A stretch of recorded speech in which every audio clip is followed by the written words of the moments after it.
Om Swastiastu, Assalamualaikum warahmatullahi wabarakatuh. Salam sejahtera untuk kita semua. Salam nama budaya, salam harmoni. Baik, pada kesempatan kali ini kami dari kelompok 7 akan membawakan materi tentang sistem Among. Sebelum kami membawakan materi lebih lanjut, perkenankan kami untuk memperkenalkan diri terlebih dahulu.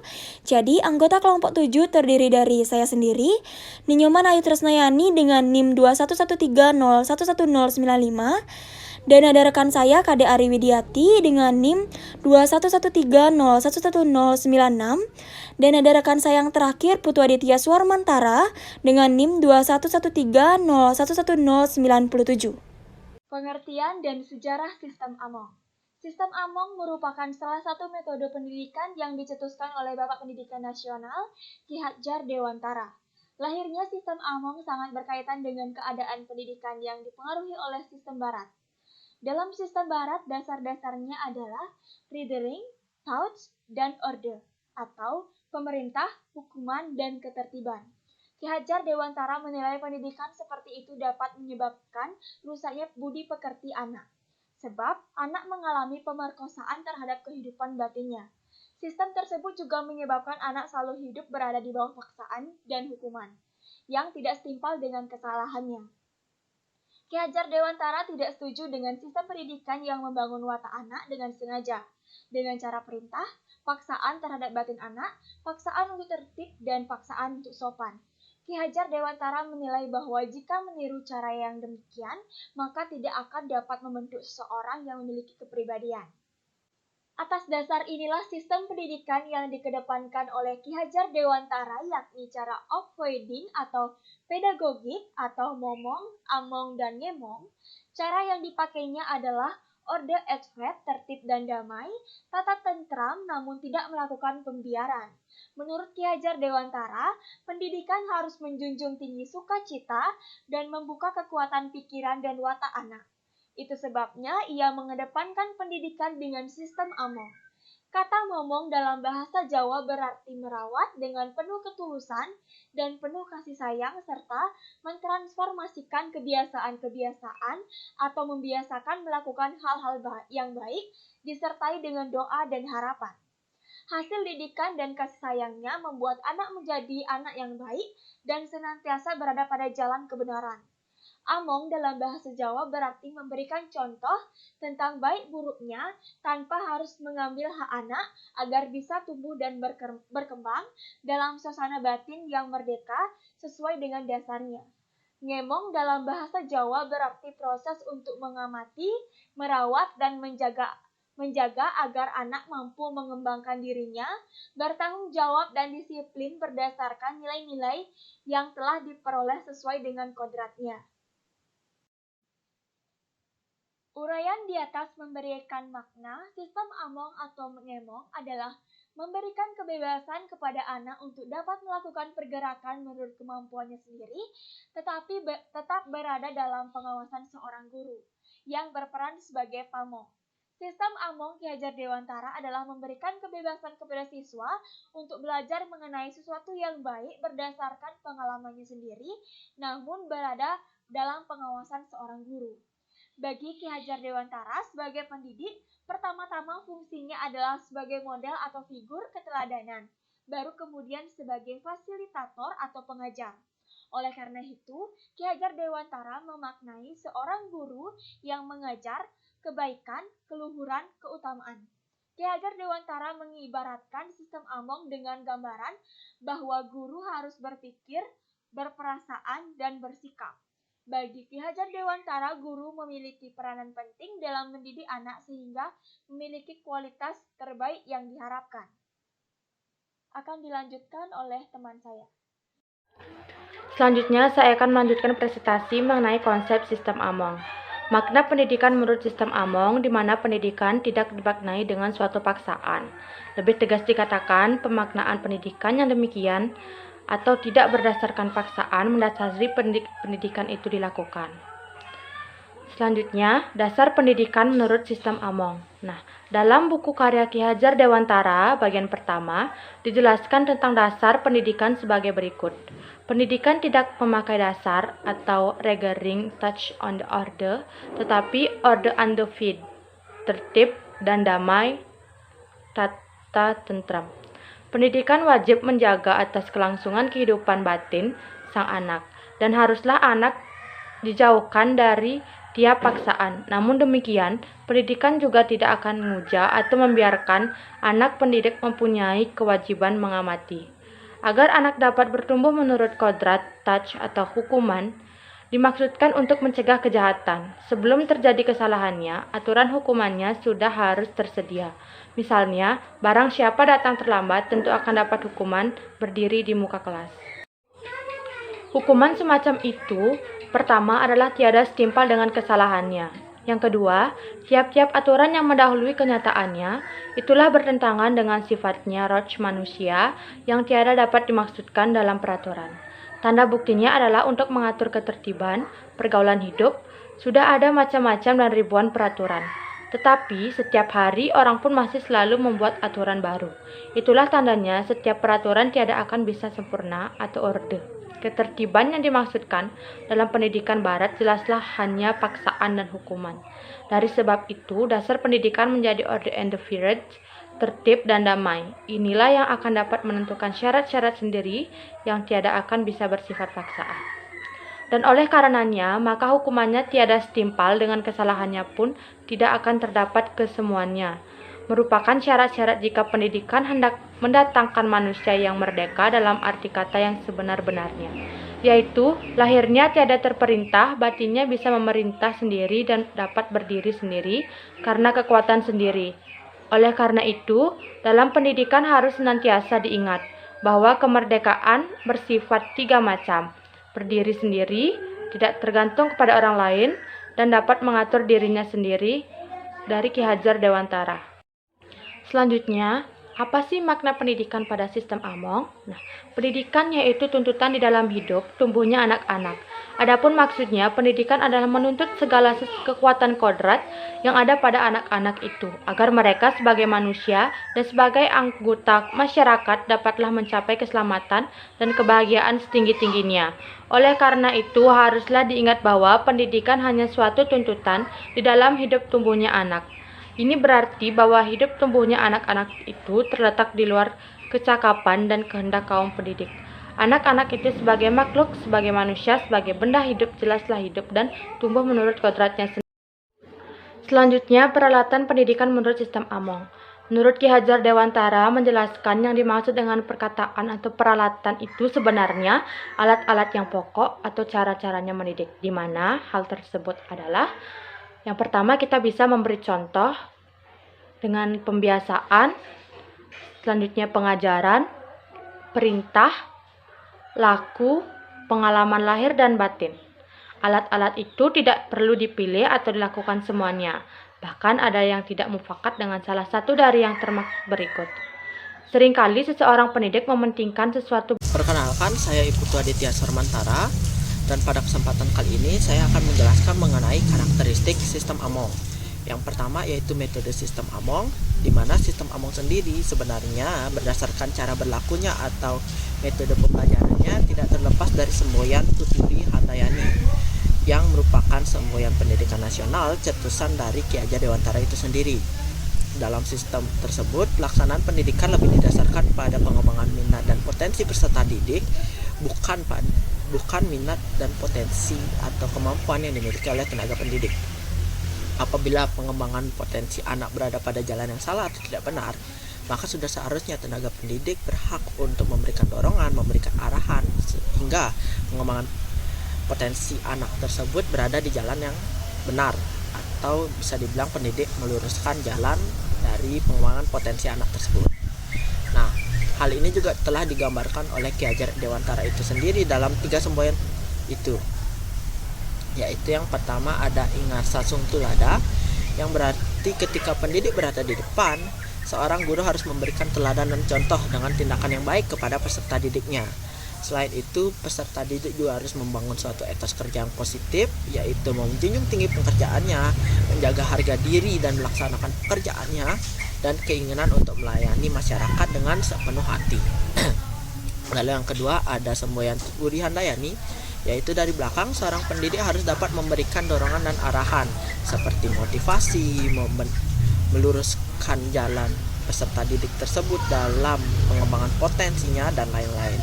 Lalu yang ketiga yaitu Ing Madiang Mangun Karsa, yaitu pada saat di antara peserta didik, pendidik harus menciptakan sebuah prakarsa atau ide yang muncul dari tenaga pendidik itu sendiri maupun peserta didik. Dengan melaksanakan ketiga semboyan tersebut, tercapailah sebuah tujuan pembelajaran yang baik, tidak hanya kemampuan intelektual yang tinggi atau baik, selain itu juga memiliki karakter dan moral yang diasah seiring dengan pembelajaran itu terjadi. Yang kedua yaitu kedudukan peserta didik dalam sistem AMONG. Peserta didik dalam sistem AMONG adalah individu yang sedang berkembang, memiliki potensi sesuai dengan kodratnya, potensi menjadi seorang individu yang baik, dan memiliki kebebasan yang membutuhkan teladan, semangat, atau dorongan, dan dukungan agar dapat tumbuh dan berkembang berdasarkan kekuatannya sendiri. Dan di dalam sistem AMONG, peserta didik juga dikelompokkan berdasarkan usia, bertujuan agar materi yang diberikan sesuai dengan tahap perkembangan psikologi peserta didik agar tujuan pembelajaran dapat tercapai sebagaimana mestinya. Selain itu juga dikelompokkan berdasarkan usia agar materinya itu bisa bertahap dan peserta didik juga tidak kaget dalam menerimanya.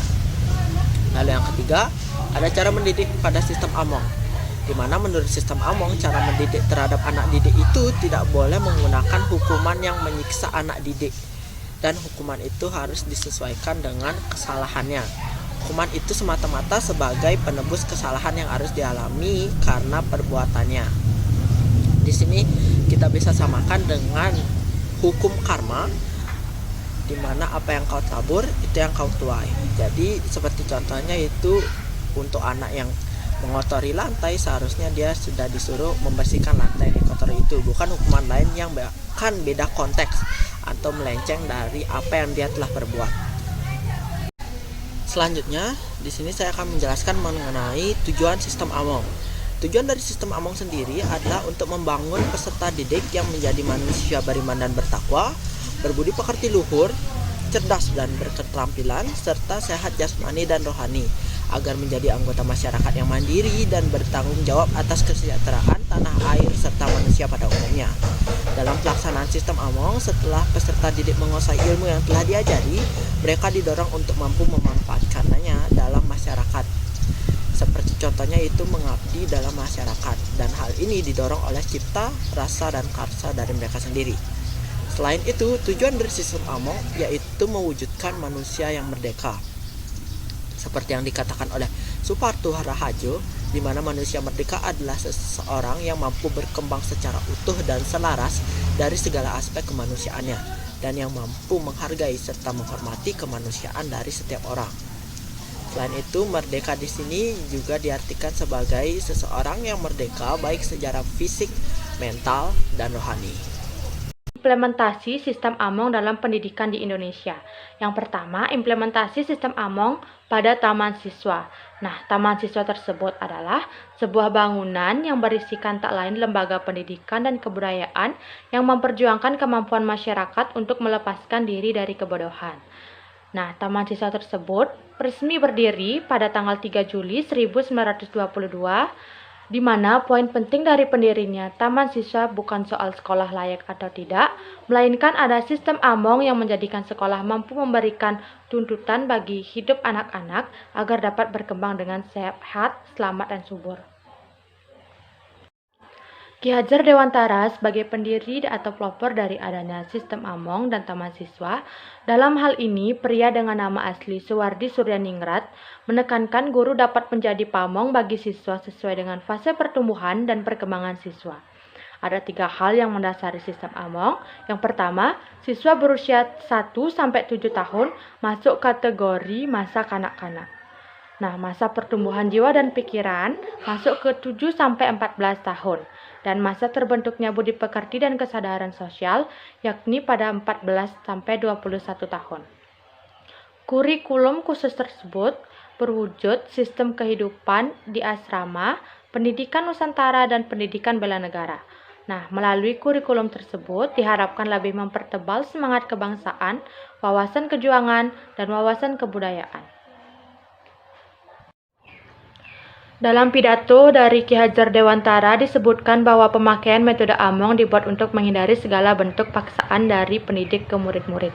Di mana yang kita tahu bahwa sistem Among tidak menggunakan sistem paksaan, melainkan memberi tuntutan kepada anak-anak agar dapat berkembang dengan subur dan selamat. Nah, Bapak Taman Siswa ini juga menguraikan 4 poin lainnya yang dikenal dengan Asas 1922, termasuk perlu adanya demokratisasi dalam pengajaran agar tidak hanya lapisan atas saja yang terpelajar. Kenapa? Karena seperti yang kita ketahui, jauh sebelum Taman Siswa berdiri, para murid yang mengenyam pendidikan seringkali menyebut para guru mereka dengan sebutan nyonya ataupun tuan. Oleh sebab itu, melalui sistem pengajaran, Ki Hajar Dewantara ingin melawan paradigma pendidikan kolonialisme yang mengutamakan intelektual, materialistis, dan individualis. Sebaliknya, di Taman Siswa, paradigma menekankan pada pendekatan kodrat, alam, zaman anak, yakni pendidikan tidak boleh menjauhkan anak dari alam dan keluarganya.